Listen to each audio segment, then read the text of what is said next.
ಇನ್ನು ಮುಂದೆ ನಿಮ್ಮ ನೆಚ್ಚಿನ ಧಾರಾವಾಹಿಗಳ ಫುಲ್ ಎಪಿಸೋಡ್ಗಳು ಸನ್ ನೆಕ್ಸ್ಟ್ ಆಪ್ನಲ್ಲಿ ಮಾತ್ರ. Thank you very much. ಅಪ್ಪಂಗೆ ವಿಷಯ ಗೊತ್ತಾದ್ರೆ ಎಷ್ಟು ಸಂತೋಷ ಪಡ್ತಾರೆ ಗೊತ್ತಾ? ಹೇ ಅಕ್ಕ, ಡ್ಯಾಡ್ ಇದ್ದಿದ್ರೆ ನಾನು ಯಾಕೆ ಎಲೆಕ್ಷನ್ ಕಂಟೆಸ್ಟ್ ಮಾಡಬೇಕಿತ್ತು?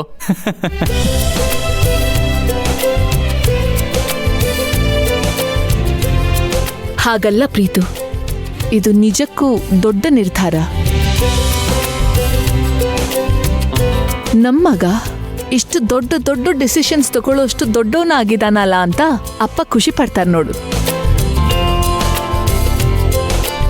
I am proud of you Preethu. ಅಕ್ಕ ಅಕ್ಕ ರಿಲ್ಯಾಕ್ಸ್, ವೇಟ್. ನೀನ್ ಮಾತಾಡ್ತಿರೋದು ನೋಡ್ತಿದ್ರೆ ನಾನು ಆಲ್ರೆಡಿ ಗೆದ್ದೇ ಬಿಟ್ಟಿದ್ದೀನಿ ಅನ್ನೋ ತರ ಮಾತಾಡ್ತಾ ಇದೀಯಾ? ಇದಿನ್ನು ಇನಿಷಿಯಲ್ ಸ್ಟೆಪ್ ಅಷ್ಟೇ. ಇನ್ನು ಎಲೆಕ್ಷನ್ ಅಲ್ಲಿ ನಾನು ವಿನ್ ಆಗ್ಬೇಕು. ಡೆಫಿನೆಟ್ಲಿ ನೀ ಗೆಲ್ತೀಯ. ಯಾರು ಹೇಳು? ಪರಶುರಾಮ್ ಮಗ. ಅದೊಂದು ಹೆಸರಿದ್ರೆ ಸಾಕು. ಆ ಹೆಸರಿಗೆ ಅಷ್ಟು ತೂಕ ಇದೆ.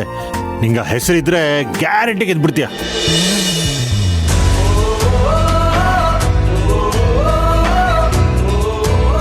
ಪ್ರೀತು, ನೀನ್ ಎಲೆಕ್ಷನ್ ಅಲ್ಲಿ ಕಂಟೆಸ್ಟೇ ಮಾಡಲ್ಲ ಅಂತ ಹೇಳ್ತಾ ಇದ್ದೆ. ಅಂದ್ರೆ ಸಡನ್ ಆಗಿ ನಿನ್ ಡಿಸಿಷನ್ ಚೇಂಜ್ ಆಗೋದಕ್ಕೆ ಕಾರಣ ಏನು? ಅದ್ ನಿನಗೆ ಗೊತ್ತು ಅಕ್ಕ. ನನ್ನನ್ನು ಕನ್ವಿನ್ಸ್ ಮಾಡುವಂತ ಯಾರೋ ಒಬ್ಬರನ್ನ ಕಳ್ಸಿದಲ್ಲ.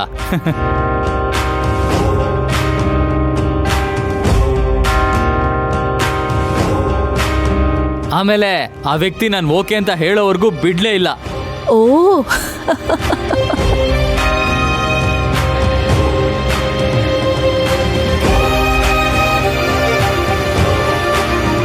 ಹಾಗಿದ್ರೆ ನಾನ್ ಸರಿಯಾಗಿರೋ ವ್ಯಕ್ತಿನೇ ಕಳ್ಸಿದೀನಿ ಅಲ್ವಾ? ಇನ್ಫ್ಯಾಕ್ಟ್ ನಿನ್ನೆವರೆಗೂ ನಾನು ಎಲೆಕ್ಷನ್ ನಿಲ್ಲೋದೇ ಬೇಡ ಅಂತಿದ್ದೆ. ನನಗೆ ತುಂಬಾ ಭಯ ಇತ್ತು. ಇದರಲ್ಲಿ ಸೋಲು ಗೆಲುವೆಲ್ಲ ಮ್ಯಾಟ್ರ್ ಆಗಲ್ಲ. ನೀನ್ ಎಲೆಕ್ಷನ್ ಅಲ್ಲಿ ಕಂಟೆಸ್ಟ್ ಮಾಡು, ನಿನ್ಗದೊಂದು ಲರ್ನಿಂಗ್ ಪ್ರಾಸೆಸ್ ಆಗುತ್ತೆ ಅಂತ ಕಾವೇರಿ ನನ್ನನ್ನು ಕನ್ವಿನ್ಸ್ ಮಾಡಿದ್ಲು.